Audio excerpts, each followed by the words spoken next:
I have my dream job. But even dream jobs have not so dreamy parts. That's where ServiceNow's AI specialists come in. They don't just tell you what to do about your busy work, they actually do it. That way your team can focus on what matters. To learn how to put AI to work for people, visit servicenow.com.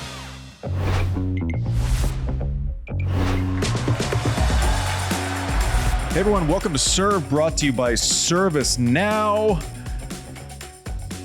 I'm here. Here we are, day 7. Made it. Day 7 recap. Week. You are here. Congratulations. JW is here. Techie Sean is here. Mike is there. I'm here. I'm back in the U.S. enjoying sunshine still. Yeah, I don't know, man. Like, you're missing out, though, a little bit. I completely agree. Don't You're tell missing my wife. out because it's a nice, like, you're there. You're back into, like, kind of the Charlotte thing. I still get to wake up here in this home that I found on Airbnb. I wake up, a little coffee, a little studying, get to hang with the fam. English garden. We go out. There is an English garden. I go back and I play catch with the kids every morning, and we do the game 21 undefeated. You know what that is? When you like throw Hit it? them in the body, face throws or 2 points, and you add them up. I haven't done that great. one. It's pretty great. I got to be honest. Like, you're not able to kind of have this normal experience at most tournaments. So I just selfishly, it's pretty great. I'm happy for you, Mike. Mm-hmm. That's great for you. I'm pretty good. I'm JW. Your experience. Play 21. Yeah. Mike doesn't have to wake up at 1 a.m. to watch World Cup, but otherwise it's Are you nice doing here, that? right? No, you're not. I think doing I that. might rally. It's 1 now. I think I might rally. Really? Well, yeah. All right. You know, I am not. once every 4 years. I'm going to try. We're going to see how long it lasts. My strategy is the opposite because I know England plays at 1 a.m. local time. So I know that if I sleep with the window open, which I have been because it's nice, that I'm going to get some go, go on England, put it fucking Let's go, in. lads. Do your hair. Yeah, Let's go, lads. 1:30. Yeah. Harry. Oh, go on, Harry. There we go. Fucking brace. Brace. We Nailed it. learned something. There we go. A little brace. Go on, my son. There was tennis.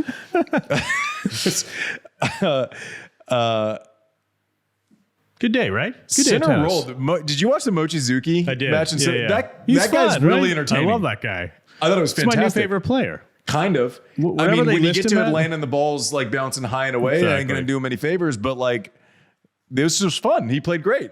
I love the guy who's maybe 5'9", whatever they list him at, 5'8", 5'9". He's not posting and he's anyone made up. for grass. Not made for rebounding. It was made Moves for well. grass. Yeah, right. Yeah. You're posting up Mochizuki, and but he's fun. He moves well. It was great. He's got good hands. I want to see what this guy can do on other surfaces. That was good value for a straight set win. Phenomenal. I thought it was good. Sinner did enough. Yep. All good. Struffy. Hubie Hurkacz had to retire in the 5th set. There was something not right. Like, it's one of those ones where you see him and he was kind of trying to play. He was kind of limping around through it for, I mean, I'm going between all the matches, but it looked like a good half hour, 45 minutes. I mean, but props to him. It's great. Is it too early for this Saturday, Mike, or can I bang it out now? I think let's go for it. Let's do do it. What do you got? ServiceNow stat of the day, the number 36. Bueller. Anyone? Is that Struff's age? It is Struff's age. And why is it important? He is the oldest man in the Open era to make his first Grand Slam quarterfinal. Nice. 36 years old, first time quarterfinalist in a slam. Props. Good effort. Very cool. Was down 2 sets. So let's give some credit because I know the storyline is going to be like Hubie retires. So therefore, we try to suck credit away from Struff like he didn't do it. He was down 2 sets, won 2 sets. Something about staying on the court long enough, weird shit happens. Like, I don't know. So credit to him. Good tournament for Hubie. You watch him play on grass. The 96 doesn't make sense next to his name. Great win That'll go down. over Tommy Paul. Novak Safulin. What'd you think? You called that, right? Yeah, I did. Safulin played great in the first set. Novak was scratchy. Played well in the second set. The third set, he kind of... That was I'm down a break and let's just... Not really. Well, kind of. I mean, he got like chippy. Everything seemed like settled and he kind of got into it. He said in his post-match, like the tantrums, I probably went overboard. He got broken, and Safiullin kind of buzzed the tower on one, but it was a clean play. It wasn't as if he was up break point, so he wasn't trying to like do anything to his own detriment there, but like kind of buzzed the tower. I don't think Novak was that upset about that. I think he was more upset about maybe hitting an average volley, but fired a ball across the court to the backstop, like all the way through. There weren't any ball kids around. It was the back again, but like I had visions of that U.S. Open when he fired one against the backstop. And it was maybe like, if we had a weird angle in the bunker, but like it was maybe 2 feet, and then it would have brought in the camera guys also, like that are above the court. I mean, it was just, oh boy. For a minute, I was like, it came off his racket, and I was like, oh gosh, yeah, like this call is about to change a lot. This tournament just like, I mean, it's hard to make sense out of it. I'm thinking AI is his friend because we have fewer people on the court. We have fewer targets now. That's a great point. What do you go ahead play dime store psychologist as we sometimes tend to do? I can't. I mean, we talked about it on air today, and it was, Fowler was just like, he just kind of, everything can be going right, and then something goes wrong, and I'm like, we kind of talked through it on air, but he plays the best when he has a chip. He's chasing. He's the hunter. He's defending. And I mean, you've been around him a million times. You've, been with him on his home turf. You've spent, long interviews, and you've traveled to him, and it feels like if the chip and the energy isn't there, he can he can single out a single person in a crowd of 23,000 people who he doesn't like what they're saying. And he can basically like use anyone as a tractor beam to find the energy that he needs to kind of play off of. And it's a weird thing because he's now in the phase of his career where everyone is paying and the totally earned and deserved appreciation tax. Like, how can you not? Right. It's tougher to find that negative energy, right? Like it's a tougher thing to find. I mean, I don't know. You've spent more time with him than I have. I just don't. I'll tell you one thing really funny. He has this documentary coming out. It's being directed by Jason Hare, who also did Last Dance. And I'm thinking this whole trope of Michael Jordan saying, I found motivation from not, That's it was funny. a day of the week that ended in a Y, and that made me angry. And I took that personally. I took that. That's what it was. Yeah, I took that personally. He gets to do the same thing with Novak, but I just don't. I mean, there's so much to like about Novak. I mean, we could devote a whole show to his virtues and what we find admirable. Yep. These lapses, you've already had the worst experience of your career slapping a ball against a backstop in anger. And hitting lineswoman. The impulse control you would think at age 39 would be there, but he won in 4 sets, and here we are now. By the way, am I right? Now he's the all-time winningest male at Wimbledon, having surpassed an Federer. Most match wins ever. Who I believe will be here tomorrow. Side, yeah. Martina Navratilova at 120 on the women's side. Yeah, it's just like I don't know that I've ever seen an athlete that can kind of smooth sailing. I was too insecure, so all I wanted to do was not rock the boat in any way. Like if things were going well, I'm like, just stay the course, stay the course, stay the course, stay the course. I don't know. Maybe like if I had more confidence, these peaks and valleys, I mean, he's traditionally been able to get out of them, so maybe that is part of it. Like I couldn't have done it because I'm like, this slips and I might not be able to get it back. Like, I mean, he's, I'd have to think he's pretty sure he can get it back. He's done it a million times. But then at some point early in the 4th set, fights off a couple break points in the first game, which is like scary time, right? It was pretty warm out today. And then he kind of withdraws again, but in a different way. He goes silent, goes focused. He's able to kind of like dial it up, dial it back, sometimes do his own detriment. I mean, that the hitting of the ball today, I mean, when that left his racket, he had to have been like, oh God, like, immediately off the racket. He's like, it was just, it wasn't thought out. It wasn't, he just lost it. And I've lost it a million times. And if I had been kicked out of a tournament, I probably would lose it in a different way. There is an irony there. He's so good at navigating the emotional currents of a match. Yes. And then he has these lapses where you're like, dude, what are you thinking? Anyway, he's still in the tournament. Quarterfinal again. It's 66. I don't even That's know. just a joke. I don't know how to digest his career. Like, he's 106 matches here, 103 matches there, all at slams.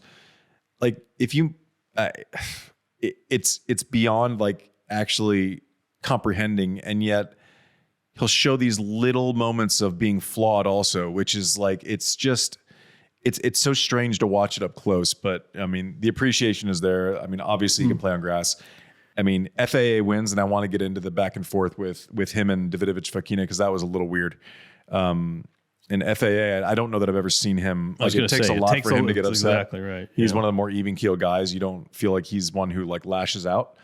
He was pretty forthright and pissed in his press conference, and my opinion is that it was rightfully so. He was pissed then. Even at the net, at the handshake, he was still. Why don't you for those of us toggling between matches? This happened on the fourth set. Okay, so Davidovich Fokina he had something going on with his ankle. The replays, maybe he's carrying something in.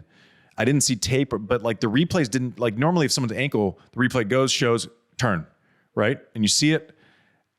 Wasn't quite there, off and on. And when it hurt, it was like rolling around in pain and agony. And then when it didn't, it seemed like everything was totally fine, right? So, and then FAA serving out the match in the fourth set at 5-4, hadn't been broken in this tournament yet, by the way. And Davidovich Fokina wins a point to go up 15-40 on FAA's serve. So middle of the game. Goes down again, ankle, like he went down. I'm going, he might never walk again in his life. Given his it was a lot. Yeah. It was a lot, and you don't know what someone feels. Then he goes and gets treatment for maybe 3 minutes. Like, goes and gets a full on, FA is in the middle of a service game. For the match. 15-40. Comes back out. And we were in the green room. I go, watch him double fault here. This is ridiculous. Like, watch him double fault here. This is insane. Sure as shit. Double. And then Davidovich Fokina was fine. He remembered to limp a little bit in between points. But then it was like even further. If you do that and you cause this, like, even if you're actually like really, really, really hurt, which, we just don't know. It was a miraculous recovery. But even if you are, and you've completely iced someone in the most insane way, and you win the set, there's still like a guilt mechanism a little bit. Right. He's throwing two hands up to the crowd, like doing the ear. Right. I'm going, oh my gosh. I would have, whatever you think about how it went down, they're going to digest a lot of shit. I would have lost it if I was FAA. I would have completely, there's no chance I wouldn't have said something. And to his credit, he did not. Right. He did not. And I was like, he's the nicest person I've ever known. So fast forward, FAA wins in 5. Cruises up, doesn't say anything, gives him a hard handshake, kind of pumps him with the, at the net, but nothing like horrible. And it looked like Davidovich Fokina wanted to like have a conversation. Felix pumped him, kind of gave him a little like handshake shiver, not like a shoulder shiver, but a handshake, and then walked on. And then he turns around, like obviously something was said to him. Right. There's no chance that Davidovich Fokina can be pissed at FAA about anything he did. He could not have been. Listen, ankle hurts, miraculous recovery. Let's say that's a possibility. There's still no chance that he can be mad. FAA did exactly 0 wrong in this scenario. 0.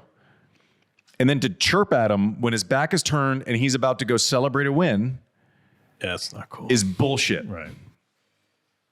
You have these friends who are hotheads and then they calm down the next day and they apologize. You have these other friends where you're like, man, if you piss them off, you know you're in the wrong. Listen, I don't know what was said. I just know FAA goes into his press conference afterwards, and I want Davidovich. I wanted him to win a title. I think he adds value. He's colorful, and he's fun to watch. He's very fun to watch. FAA goes in. They ask him about it. He goes, he knows how I feel.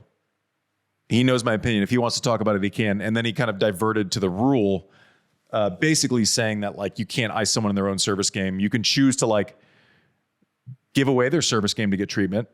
Yeah, that's what I thought you But had if someone gets hurt, basically his point was if your opponent gets hurt and you're serving, they should definitely be able to take the time they want if they're hurt, but not to the detriment of the server, which I think is a rational take. And he said basically like, just keep the clock on them. Like if they're down in pain on the court, just keep the clock on them, keep it running.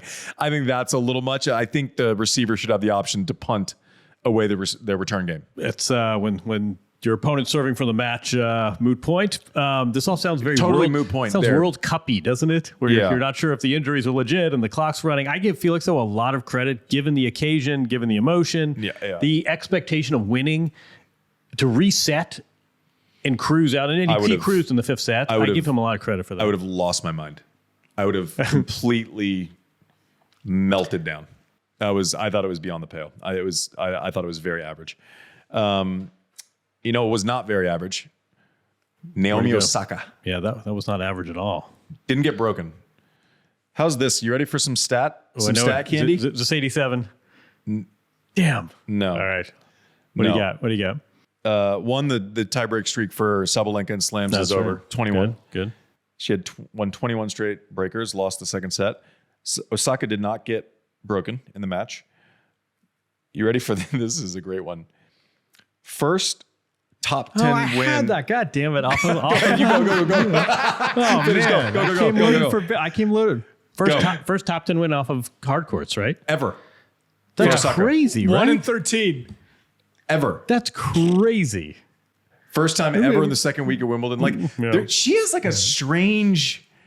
There was a point where she won 7 titles and 4 from her majors. Yeah, right. There was a time where she had made it past the round of 16 of a major. I think that's now. No. It finally is different because she lost in the semis of the U.S. Open last year. Oh. But like, there was a time before the U.S. Open last year where she had made it past the round of 16 of a major 4 times. And won them each time. And she had won 4 times. Like No, but I think more than half her titles. Is that right?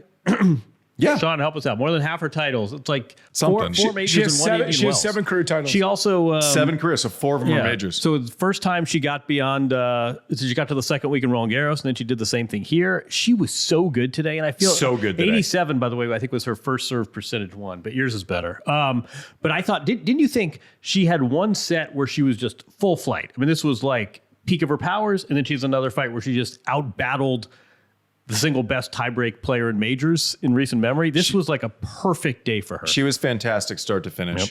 Her post-match interview was the best interview I've ever seen her give. She was light and it was fun and you could tell how happy she was, and she wasn't trying to contain emotion. She was giving it. It was fantastic. I thought it was an unbelievable performance. I think she played the best this week out of anyone. Yep. In the women's draw. Yep. Start to finish, obviously the tournament resets. You don't get credit for last week. It changes all the time.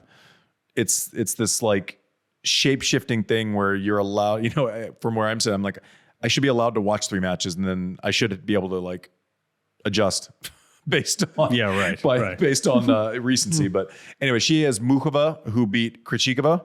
So we're now going to have the 10th different woman champ in the last 10 editions of Wimbledon on the women's side. That I asked Jessica Pegula, who we'll get to in a second, I'm sure, about that. And, like best of 3 is part of this equation. Grass is part of this equation. It's a really good field. And that match, by the way, that Muchova-Krejcikova match, I'm not sure I enjoyed a week 1 match more. Really? That was such fun. I kind of had shot-making tennis. It was the exact same time I was on the Novak call. Oh my God! It was just it's highlight reel stuff. Cool. I mean, Muchova is such a fun She's athlete. Awesome Krejcikova is too. They knew each other's game, but there wasn't this kind of. It was a good balance of there wasn't friction, but they knew each other well. The highlight reel shots. I mean, Muchova is so much fun. Yeah. And she has a bit of an issue closing. She was up 5-2. She won a set and was up 5-2. Got away from her. and then she was able to reset. It was just that I actually saw the Krejcikova camp after the match, and they were like, we're good. Like, would rather have won than lost, but fun, well-played match. Cool. Like, shake her hand, and we're all good. That was really entertaining tennis on court 2. Gosh, I have like FOMO. I know, but that's the thing about these that. results, right? I mean, so much fun. Pegula over Jovic. She was great. It was a break fest for the first hour of that match. yeah. There's a lot of everyone's getting broken humor going back and forth on the four-shot. We're all breaking. Now, Pegula has now won 19 of her last 20 matches against fellow Americans. That's an okay. So Why do you that's hate an America? insane stat. But because think about there was a different U.S. woman and there was a U.S. woman in every Grand Slam final last year. Like it's not as if it's not as if it's right. Because and this is I mean they're all my like friends, but Chris Andrew was like, what about you when you played your Americans? I'm like, yeah, they weren't all winning slams. And they go, she goes, did you like playing Americans? And I said, yeah, I like playing Americans. She's like, oh. I go, yeah, no American was named Federer, Rafa, or Novak, or Murray. Like, yeah, I like playing them. They probably like playing me more than the other options as well. But that's an insane stat, her dominance over Americans, considering how good the American women are and have been. Right. So she's. I mean, you can fact check me here, but I'm assuming she's never been the top seed left in a major before. Oh, that's a good point. Yeah, she won 1, 2, 3 going out. Yep. She's so great to talk to. We were talking about Ayala. Cool. She's just cool. She has a huge Asian fan base, I noticed. And I asked her about it, and she's like, and some of it is, her mother was born in Seoul in South Korea, but she said also for whatever reason she's a success in China and she's this huge Chinese fan. I wish I remember the name. They gave her a nickname that was like Big Rich Girl. This all comes from her, so I'm not speaking at time. And they said, no, it's a compliment. Emma Navarro's Little Rich Girl. This is what she called. And she's like, she has this Chinese fan base that follows her around. Yeah, right. Oh, very good. See? Yeah. And she's like, that's not a nice thing to say to someone. No, it's a compliment. We love you. So she has, it's not Ayala size, but we were joking that Jess Pegula has a huge Asian contingent of fans as well. I didn't know that. Anyway, on she goes. She looks great. And this wasn't her best tennis, but she managed to get it done. And I think I heard, not to kind of project forward too far, she would be the oldest first-time slam winner in women's history also, I think. I think I heard that too. I think that's... Yeah. I'm like... Man, look at you. You're tennis anthropic. I'm calling you. 70% of the time, I'm right 100% of the time. Name that movie, Sean. Anchorman. Anchorman. Sean was born in 2007. Exactly. Coco played her best match by far. Like she looked, I thought she looked very average through her first 3 rounds. I'm a big Coco fan. I mean, the old choppy Magoo in the middle of the court and then defend wasn't going to work against Bencic. She hit the ball better than she had. She volleyed like a wizard in the third set tonight. Stab volleys. A bunch of them off the shoe tops and at big moments too. Like she kind of took that little forehand and instead of kind of just struggling and white knuckling at home, she was kind of doing this like a little half pinch swing up the line, this little kind of knockdown shot and coming in. I like that as an option for her moving forward. I still like Jess in that matchup just because the head-to-head has been good. Grass, I think, is good for Jess's game, but credit to Coco because I thought Bencic, and she was, but I thought Bencic was going to be a real problem on grass with their ability to hit pace to the forehand side. But I thought Coco looked great. She won twice. She beat 2 opponents. Did you catch it? You were at the court. Did you see the little TikTok at the end? That was sweet. wild. That was great. So go ahead. No, you do it. Come on. The context, 11 p.m. curfew. Coco up against it. They don't mess around. They literally are like, you got one game, girly. Like the ref gave her the old one and then that whole situation. So she got through and the conversation was like, how aware is Coco of it? She closes it out. She points to her like fake wristwatch. She goes, there you go. That's it. It was sick. There's your last game. You don't have to come back at 5-all tomorrow. I closed it out. She was great. And I also thought, more than half of her matches this year have gone 3 sets. So it's as though she's just, she bakes that in and she lost the first set. All right, time to reset. And that was really she's going 3. It's like it's like a human rain delay. No? Okay. I like that. No. I got nervous she wasn't playing Jess, but you're right. Yeah. So we got... No, she's playing Jess. Yeah. She's playing Jess. They have a roof. That threw me. Yeah. Anyways. All right. Anything else, producer Mike? No, that's all we got. Good start to our redraws, boys. I think we did better than our first draws. Just breaking news. If you heard that off, Wertheim is out with a calf injury. He will be. He is day to day. He is hoping to be back 2 days from now. I'm just faking. You were serving for the match, and now I've gotten treatment and I'm better. This is serving for the close. Thanks for watching, even if you never watch again. This is brought to you by ServiceNow. I have my dream job, but even dream jobs have not so dreamy parts. That's where ServiceNow's AI specialists come in. They don't just tell you what to do about your busy work, they actually do it. That way your team can focus on what matters. To learn how to put AI to work for people, visit servicenow.com.